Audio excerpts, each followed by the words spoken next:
Hello friend, নমস্কার। সবাই দেখতে পাচ্ছেন বড় ওয়াটগস্তলা শ্মশান, চরবিয়ারা, ঈশ্বরদী, একতারপুর। এখানে প্রবেশ নিষেধ সত্ত্বে আমি ঢুকবো।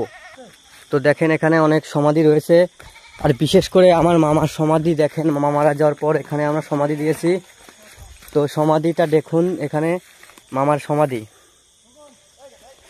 এই সমাধি মামা মারা গেছে 2 মে 2024 বৃহস্পতিবার। তো পাশে আরেকজন মারা গিয়েছে, তার সমাধি দেওয়া হয়েছে। সবাই দেখুন, পাশে আরেকজন মারা গিয়েছে, এখানে ছিল না।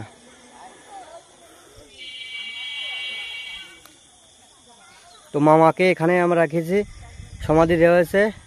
মামার আত্মার জন্য শান্তি পায়, এটাই আমার কামনা, সেই জন্য স্বর্গবাসী হয়।